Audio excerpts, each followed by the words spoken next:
Le plus ancien royaume d'Haïti, qui s'appelait Jaragua, porte le même nom que la plus haute montagne de Rio de Janeiro. Notre fameux plat national, le plat par excellence de la culture haïtienne, la soupe joumou, est d'origine amérindienne. Et même le mot Haïti est une appellation arawakienne. Les Amérindiens des Guyanes, ils ont apporté leur savoir-faire, tout ce qu'ils avaient comme outils de communication, tels que le mot Bayakou qui veut dire étoile du matin, Maringouin qui veut dire petit moustique, et on prend Canari, c'est l'un des premiers américanismes.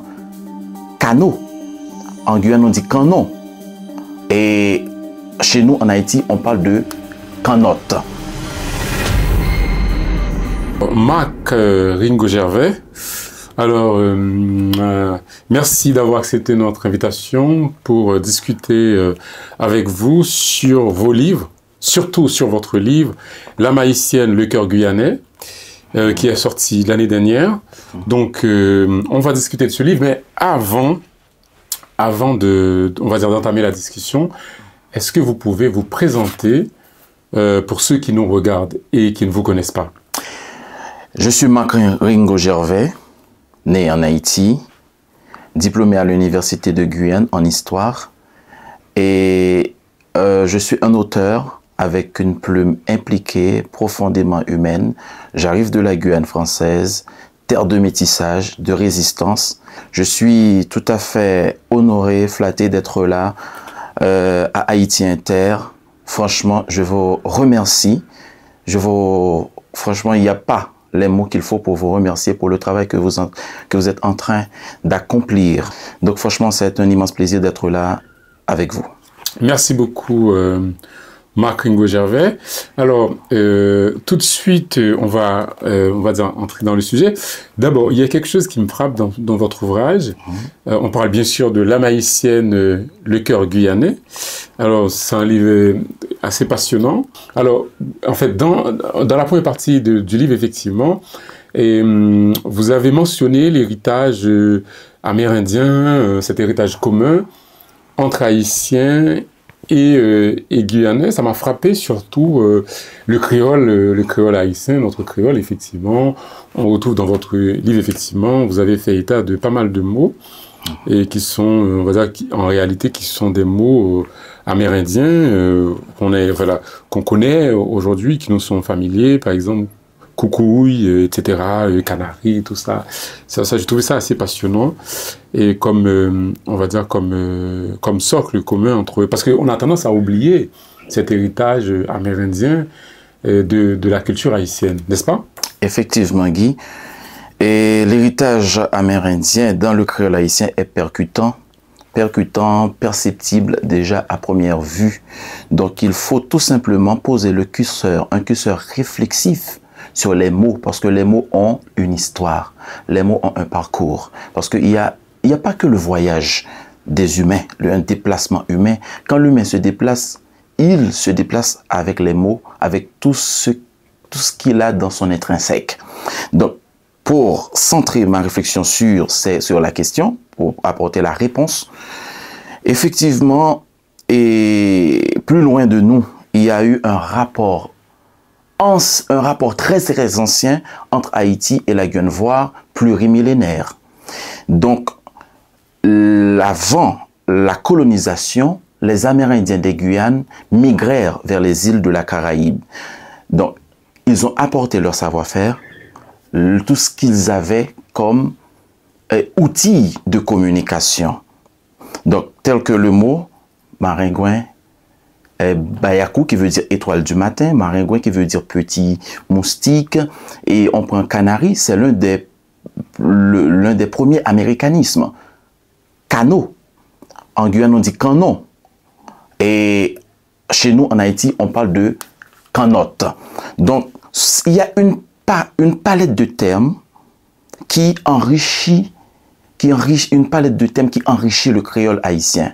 Le créole haïtien, pas que le créole haïtien, si bien le créole guyanais. Fait remarquable, le plus ancien royaume d'Haïti, qui s'appelait Jaragua, porte le même nom que la plus haute montagne de Rio de Janeiro. Donc, c'est-à-dire, S'il en fallait une preuve, plus précisément, on voit l'étendue des réseaux précoloniaux qui expliquent ce rapprochement entre la Guyane et Haïti. Il y a aussi une parenté mythologique si on considère les légendes de Iroquois et Ouragan. Cela explique que les ancêtres amérindiens étaient plutôt fascinés par les mêmes peurs. Donc, ces deux génies du mal, parce que je parle de Iroquois et Ouragan. On sait ce que c'est l'ouragan en Haïti ou dans la Caraïbe plus précisément. Donc, Iroquois peut être, pour celles et ceux qui ne savent pas, Iroquois c'est encore le même mot, mais puisque l'ouragan n'est pas trop, ce n'est pas trop dans la sphère. En Guyane, on ne parle pas ouragan tel qu'on parle dans la Caraïbe, certes, mais l'Iroquois traduit le génie du mal qui habite les fleuves. Quand l'Amérindien passe, il faut jeter des boulettes de manioc pour apaiser l'esprit d'Iroquois. Et ça se passait également dans la culture haïtienne avec l'ouragan. Et si bien que la plupart des déplacements, des grands déplacements migratoires ont été motivés, ont eu pour cause, pour motivation, les fameux ouragans. Ah, ça c'est très intéressant. Alors, même dans le vaudou, hein, alors vous avez montré effectivement dans votre livre qu'il y a une mémoire amérindienne dans le vaudou haïtien, parce que vous avez même, je pense que votre livre fait allusion sûrement, vous avez écrit un livre sur le vaudou, on en parlera peut-être un petit peu après, il y a des traces amérindiennes dans le vaudou haïtien aussi. Effectivement, puisque Haïti c'est l'un des rares pays à avoir accepté le vaudou. Et le vaudou se veut une sorte d'archive. Parce que dans le vaudou transpire effectivement l'héritage de pas mal de peuples. Puisque c'est à travers le vaudou que les différentes tribus d'Afrique ont pu les différentes tribus d'Afrique, il y avait une sorte d'activité réticulaire qui a favorisé, qui a fait le lien, plus précisément, entre les différentes tribus d'Afrique. Le vaudou a donné une langue, au peuple haïtien. Il a donné aussi une culture, un savoir-faire, tout ça. Donc, par rapport à l'héritage amérindien dans le vaudou, on voit déjà la son, ce qu'on appelle très souvent maracas ou mbaraka. Donc, c'est-à-dire que l'héritage du vévé également, certains auteurs affirment clairement que les fameux vévés dans la culture haïtienne, c'est un héritage amérindien. Donc, et également, si on voit par exemple, il y avait un passage, une sorte de rituel qui devait, quand on doit initier dans le vaudou pour passer la son, et quand on remonte au fil de l'histoire, on verra que c'est un Amérindien qui a passé la son à l'Africain. Donc, une façon d'expliquer, de connaître les secrets, les mystères de la terre d'Haïti. Donc, l'héritage du vaudou et l'héritage plutôt amérindien dans le vaudou est tout à fait remarquable et je pense qu'on doit lui donner aussi sa lettre de noblesse. Très bien. Alors, nous voilà donc bossé un petit peu effectivement cette partie-là. Je trouvais que c'était important d'en parler, cet héritage amérindien dans la culture non seulement haïtienne, mais dans la culture caribéenne, en particulier la Guyane et Haïti qui nous concerne aujourd'hui. Alors, comment dire? Alors, effectivement, votre livre, c'est sur les liens entre Haïti et la Guyane. Et la Guyane. Alors, est-ce que c'est des liens, comment dire, comment vous qualifiez ce lien? Parce que je voulais commencer par ça, effectivement, parce que quand on parle Haïti et la Guyane, on sait vaguement qu'il y a beaucoup d'Haïtiens qui sont émigrés en Guyane et tout ça, mais comment vous qualifiez-vous, d'abord, avant d'entrer dans le vif du sujet, ce lien-là, ce lien culturel entre Haïti et la Guyane? Donc, dans un premier temps, il y a eu effectivement les liens plurimillénaires entre les deux terres amérindiennes. Donc Haïti qui veut dire terre de haute montagne et la Guyane qui veut dire terre abondante en eau. D'accord? C'est la terre aux mille eaux. Donc, c'est l'antonyme du désert. Parce que quand on arrive en Guyane, effectivement, on voit qu'il y a beaucoup de fleuves, de rivières qu'on appelle criques, tout ça. Donc, les anciens Guyanais, tels que les Galibis, les Arawaks, les Tupi-Guarani, donc ces trois grandes branches des peuples amérindiens ont migré vers les îles de la Caraïbe, mais plus particulièrement, on peut tout simplement poser la réflexion sur les Arawaks et les Caraïbes. Donc, tout à l'heure, les mots que je venais d'évoquer, tels que cano, canotte, maringouin, comme on dit, et surtout tels que les mots, par exemple, joumou, notre fameux plat national, le plat par excellence de la culture haïtienne, la soupe joumou, est d'origine amérindienne. L'ingrédient est d'origine amérindienne, les plateaux des Guyanes. Donc, là maintenant, on parle d'Arawak et même le mot Haïti est une appellation arawakienne. Donc, on parle d'Arawak, mais permettez-moi une digression nécessaire, puisque en Haïti, on parle de nos jours de Taïnos pour désigner ces peuples. On dit aujourd'hui dans nos livres que Haïti est un mot Taïnos.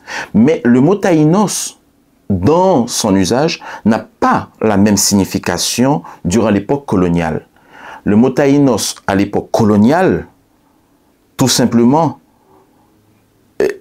a été conçu dans une construction idéologique coloniale pour démontrer que les Arawaks étaient des nobles, pacifiques, doux, à l'opposé des Caraïbes que les colons de l'époque considéraient comme des sauvages, des cannibales.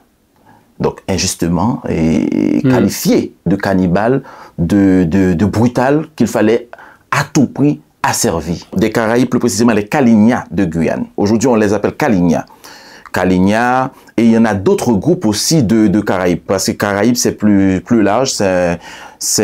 D'ailleurs, dans la toponymie de la région, on retrouve le terme Caraïbes, mer des Caraïbes. Aujourd'hui, les Haïtiens, ils détiennent un passeport caribéen, mais il n'y a pas de rivière Taïno, on ne retrouve pas tellement le mot Taïno, Taïnos, tout ça, parce qu'il y a des gens aujourd'hui qui capitalisent sur le terme. Donc, il n'y a pas de problème. On peut utiliser le terme Taïnos pour expliquer, comme dans une tentative d'explication, mais son usage colonial aussi doit être aussi explicité.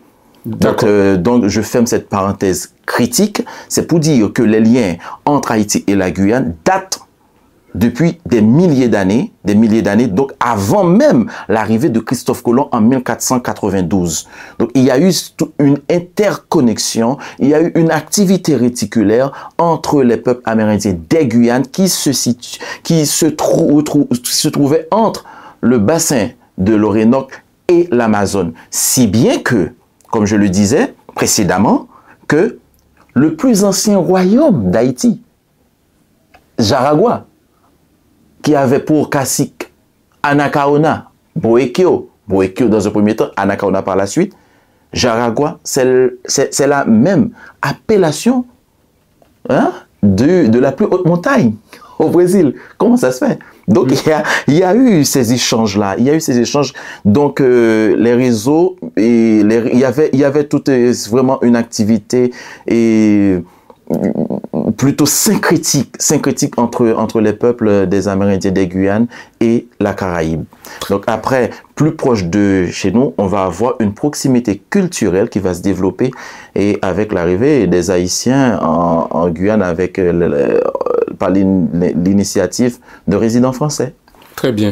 Alors, maintenant, en fait, dans votre livre, et vous pointez du doigt, effectivement, dans le bon sens, je dis tout de suite pour ceux qui nous écoutent là, une région en Haïti que les Haïtiens connaissent bien, c'est Akin. Et là, vous montrez effectivement la plupart, en fait, on va dire la grande majorité de l'immigration haïtienne vers la Guyane, c'est des Aquinois, c'est des gens qui viennent d'Akin. Et pourquoi cette région? Eh bien, indubitablement, Akin, c'est l'épicentre de l'immigration haïtienne, de la migration haïtienne en Guyane. Donc, puisque la majorité des Haïtiens qui vivent en Guyane viennent d'Aquin, puisque le début de l'immigration haïtienne, qui est amorcé le 1er juillet 1963 par un Français résidant en Haïti, et que la mémoire collective du Sud haïtien dénomme Blanc-Lili. Son vrai nom, c'est Lucien Gano. C'est lui l'instigateur de l'immigration haïtienne, du déplacement des Haïtiens des Caraïbes vers l'Amazonie. Lucien Gano est un personnage historique.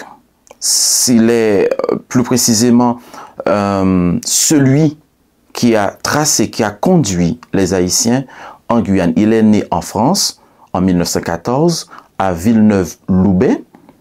Son père, Henri Gano, était propriétaire des carrières de sable, de sable de Madame Gano à Martissan.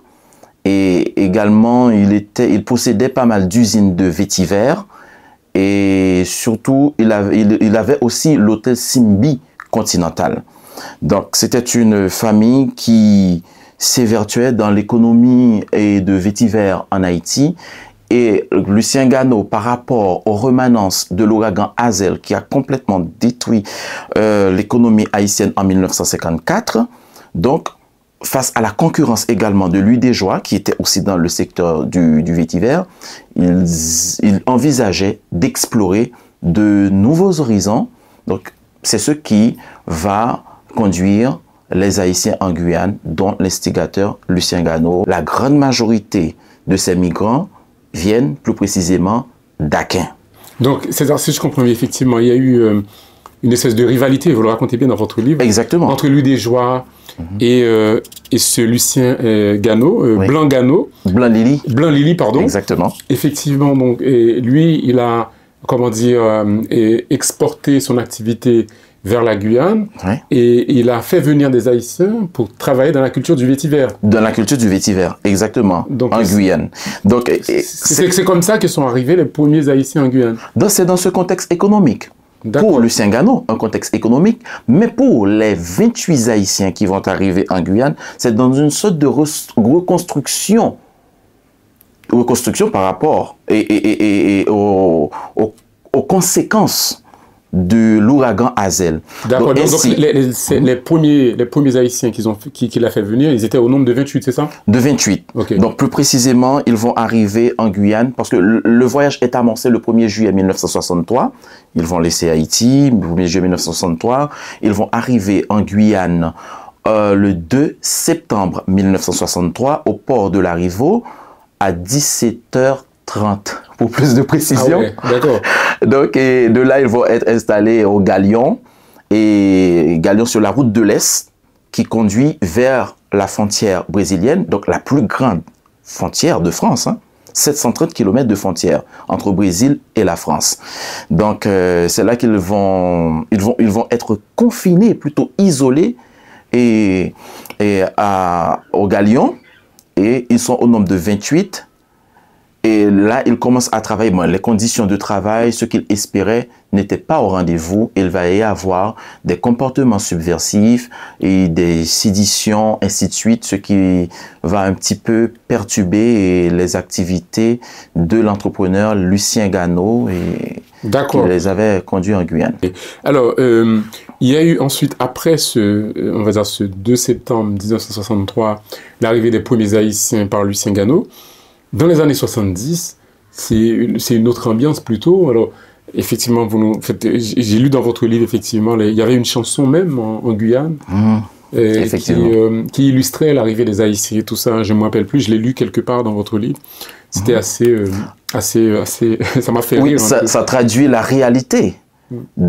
Plutôt, parce que quand on chante Haïtien débarqué avec limonade, dipin, zaboka, bobori, donc cette chanson traduit effectivement la réalité, la crudité de la réalité, parce que c'était pas facile de trouver sa place. Donc tout ça, quand il se tenait plus près sur les routes pour trouver un employeur, l'employeur du jour. Donc ils avaient leur sabre en main, et puis dans leur sac avec un morceau de baguette.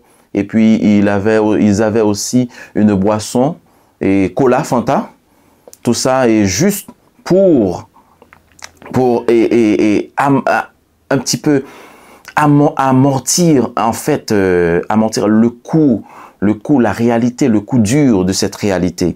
Donc, effectivement, et ils ont aussi développé d'autres alternatives dans le sens qu'ils vont venir en Guyane avec la fameuse borlette aussi. Donc, c'était une activité et qui va permettre à certains Haïtiens de trouver parfois des portes de sortie par rapport aux pénuries de travail.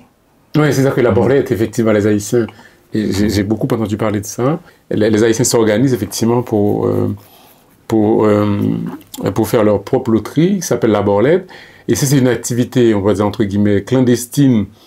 Et ça se passe comment? Ils s'arrangent en fait, dans les communautés haïtiennes? Parce que c'est très développé en Guyane, d'après ce que j'ai appris. Oui, c'est très développé en Guyane. Effectivement, ça a pris naissance à Faubourg-Labri, en Guyane. Donc, par un Aquinois et dénommé Théosa Sylvestre. Donc, il y a eu des remontrances. C'est vrai que l'activité, au début, ça plaisait à plus d'un parce qu'il y a eu toute une manifestation autour de cette activité clandestine, la borlette. Et donc, même dans les archives, quand on passe dans une grille d'analyse, quand on va dans les archives, on voit clairement qu'il y a eu beaucoup de répression contre cette activité, et si bien que l'initiateur de cette activité a été refoulé par les autorités de la Guyane. Donc voilà, il a été refoulé en Haïti. En Haïti, ok. Exactement. Alors, maintenant, à partir on va dire des années 2010, effectivement, il y a des événements qui ont impacté l'immigration haïtienne en Guyane. Il y a eu le tremblement de terre dont vous êtes, comment dire, l'une des victimes, vous l'avez dit tout à l'heure. Donc, à partir de ce moment-là, on peut dire que l'ambiance a changé, parce que là, il y a une vague d'Haïtiens, d'abord qui arrivent au Brésil, un peu partout en Amérique du Sud, puis en Guyane. Alors, comment dire, est-ce que l'accueil, à partir de 2010, j'imagine que les conditions d'accueil n'étaient déjà pas très faciles, c'était déjà pénible pour les Haïtiens. Comment c'est? Est-ce que les Guyanais se montraient encore accueillants? Les Haïtiens ont vécu davantage de racisme en Guyane? Ça s'est passé comment? En 1980, il y a eu l'arrivée massive des Haïtiens suite à la chute du régime des Duvalier. Donc ça a conduit beaucoup d'Haïtiens hors des frontières, et notamment la Guyane. Parce que les Haïtiens préféraient deux pays pour leur voyage. On le sait, c'était les États-Unis et la Guyane française. Mais la Guyane, ils privilégiaient la Guyane. Pourquoi? Parce que les conditions pour obtenir le séjour de travail étaient plus rapides que les États-Unis. Non seulement plus rapide que les États-Unis, mais la Guyane exigeait la moitié pour la caution. Alors que les États-Unis, c'était le contraire. Donc, ils ont privilégié en masse. Quelle caution? Et parce que bon, les gens qui organisaient les voyages, ils demandaient très souvent une caution pour les voyages. Et parfois, quand on arrive dans le pays aussi, il y a des frais. Oui, cette histoire de caution, c'est pas un truc officiel. Donc, c'est une forme de raquette. C'est des gens qui organisent... c'est des passeurs, non? Non. Pour la caution, il y a quelque part une caution plus précisément officieuse, mais il y a aussi une caution plutôt officielle. Okay. Officielle, l'État en Guyane exigeait la moitié que celle qu'on a exigée aux États-Unis d'Amérique. Donc, il privilégiait dans ce premier temps la Guyane parce que la caution était beaucoup plus abordable. Par la suite, le permis de séjour, de travail s'obtenait rapidement, parce que les États-Unis, il faut 6 mois au minimum pour étudier le dossier. C'était pas facile, c'était pas gagné. Et il y a un rapprochement linguistique aussi qui explique tout ça. Parce que la Guyane, la Martinique, Haïti, ils ont plus précisément une sorte de rapprochement linguistique. par rapport au créole. Donc, c'est beaucoup plus facile d'intégrer la société guyanaise que les États-Unis d'Amérique. Non, j'ai pensé que vous alliez dire par rapport aux Français, de préférence. Non, par rapport aux Français et au créole, parce que le créole guyanais, le créole guyanais, le créole haïtien, ils ont, comment dire, des liens très, très, très étroits. Très étroits, et si bien que le créole guyanais a joué un rôle remarquable dans la standardisation du créole haïtien. Ah, comment? Par rapport à la grammaire guyanaise d'Alfred de Saint-Quentin, qui, quand on a voulu standardiser le créole haïtien, donc pour mettre sur pied une grammaire, une façon d'écrire, tout ça, donc la grammaire d'Alfred Saint-Quentin, un juge de Cayenne, donc qui a été plutôt un outil dans la standardisation du créole haïtien pour casser l'influence anglo-saxonne telle que la grammaire de Laubach, de Fernand Laubach, et même Charles-Ferdinand Pressoir, plus tard, va aussi appuyer sur la grammaire d'Alfred de Saint-Quentin, juge de Cayenne, pour standardiser le créole haïtien. Il y a une compréhension mutuelle entre Guyanais et Haïtiens. Okay. Donc, au niveau du créole. Parce que le créole, quelque part, c'est le facteur unificateur des anciennes colonies françaises. Donc, c'est d'ailleurs, même pour nous, en Haïti, on dit créole parler, créole comprendre. Donc, le créole, c'est ce qui unit vraiment les Haïtiens. Au niveau de toutes couches, toutes strates confondues en Haïti, le créole haïtien, c'est vraiment la clé de l'interconnexion de tous les Haïtiens, si bien il donne aussi la possibilité de se faire comprendre par nos cousins antillais guyanais. Si je vous dis par exemple en créole haïtien, on dit map, nap, lap, eh bien en créole guyanais, on a mot, to, mot, c'est moi, to, c'est où, et yé, et vous dites yo, yé, en créole guyanais, c'est tout ça. Ensuite, par exemple, au lieu de dire pain, on dit 10 pains. Okay. On dit 10 pains. Au lieu de dire, par exemple, jodia, le guyanais dit jodla. Jodla. Donc, il y a, quand on voit, par exemple, les migrants haïtiens, ils intègrent les termes guyanais dans leur façon de parler de nos jours en Guyane. Donc, ça démontre une sorte de syncrétisation entre les langues. Par exemple, je peux dire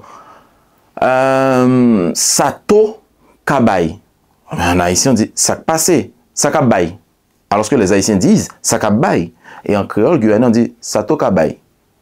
Donc, il y a cette compréhension mutuelle au niveau linguistique. D'ailleurs, les sources aussi dans l'ouvrage L'âme haïtienne, le cœur guyanais, l'attestent. Parce qu'il y a des documents dans les archives qui explicitent ce point de vue-là, qui démontrent que les Haïtiens ont choisi la Guyane aussi pour la facilité langagière. Parce que quand ils arrivent, la compréhension est là. Donc, au niveau du langage, je pense qu'il n'y a pas trop d'éloignement ni trop de nuances entre le parler haïtien et le parler guyanais. Alors maintenant, pour le compas, effectivement, on sait qu'on écoute beaucoup le compas dans les Antilles en général. Hein. Je ne parle pas que la Guyane, la Martinique, la Guadeloupe, etc.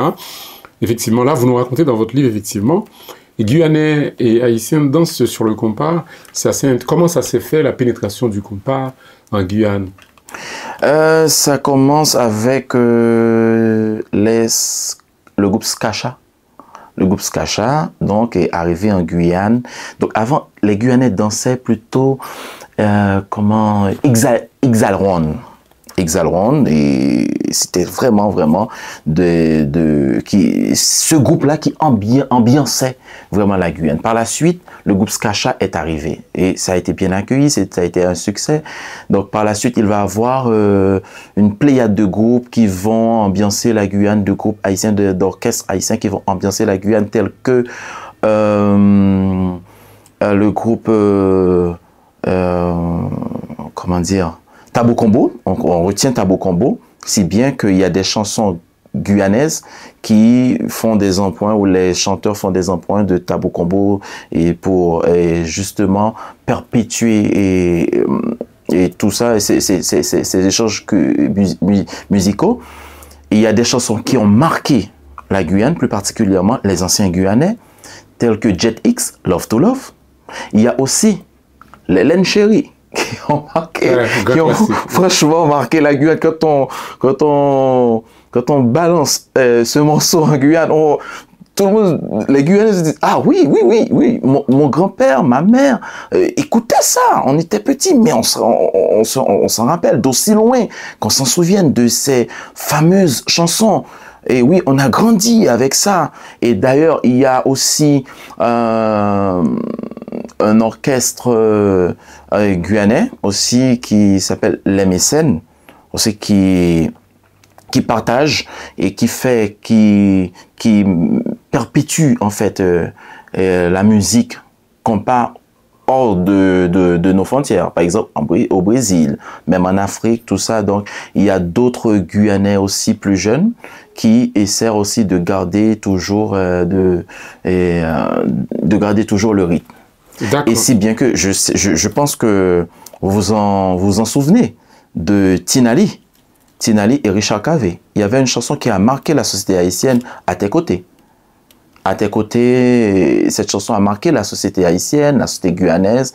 Et donc, c'était une collaboration haïtiano-guyanaise qui a vraiment qui a cassé la baraque, qui a vraiment touché pas mal de jeunes de mon époque. Et la plupart des Haïtiens que j'ai croisés en France, en tout cas à Paris, qui ont vécu à la Guyane, ça a été pour eux, on va dire, un lieu de transit. Et c'est-à-dire qu'il y a beaucoup d'Haïtiens qui sont passés par la Guyane pour venir en métropole. Est-ce que vous avez cette impression aussi? Il y a cette impression, mais je pense qu'il y a des considérations quand même, parce que 30% de la population guyanaise est originaire d'Haïti. D'accord? Et cette population, la communauté haïtienne, elle est ancrée dans la société guyanaise. Alors 30%? 30%. C'est énorme. Selon les rapports de l'INED. Donc je ne me rappelle pas trop la définition de l'INED, mais c'est une institution qui travaille sur la démographie. Donc 30% de la population guyanaise est originaire d'Haïti.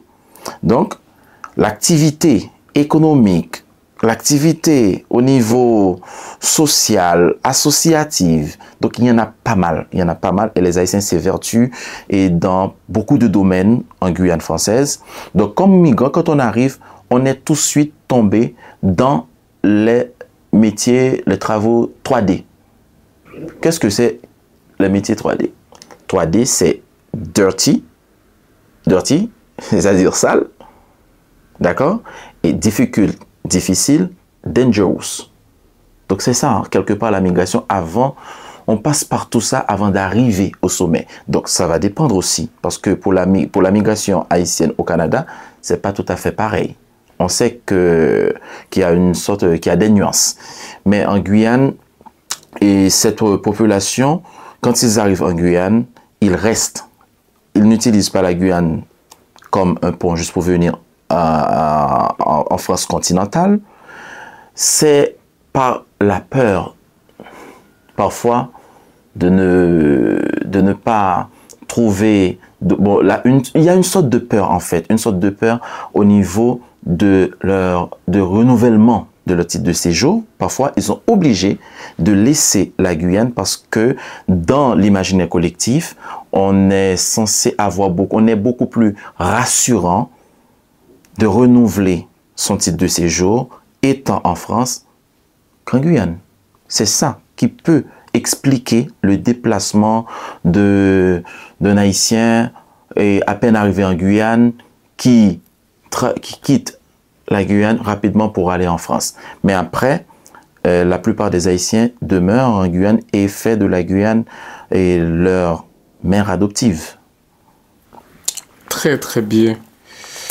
Voilà, merci beaucoup Marc Ringo. Alors je rappelle le titre du livre, L'âme haïtienne, le cœur guyanais. Effectivement, je dis que ça fait un livre vraiment est super intéressant pour ceux qui s'intéressent à la culture caraïbéenne, on va dire aux relations culturelles entre la Guyane et Haïti. Merci Marc-Ngo Gervais. Et voilà, et on vous souhaite un bon retour en Guyane. Merci, je n'ai pas toutes les circonlocutions laudatives pour vous remercier. Là, je viens de recevoir mon tout nouveau livre, Les chaînes brisées, Liberté retrouvée, fraîchement sorti chez l'imprimeur et déjà disponible à la librairie Erol. La Maïcienne, le cœur guyanais est disponible à la librairie Erol. Et si bien Chaîne brisée, Liberté retrouvée est aussi disponible dans cette librairie-là. Et sans oublier, librairie Paris-Montreuil. Donc, je suis content pour me dire là et me profiter de tout le monde qui pourrait regarder l'interview. Franchement, en pile merci pour je soutenir aussi Haïti Inter et tout ça qui contribue à la réalisation de tout ça qui fait là, je me suis dit au niveau littéraire, on a beaucoup de chapeau pour eux. Merci beaucoup. Merci.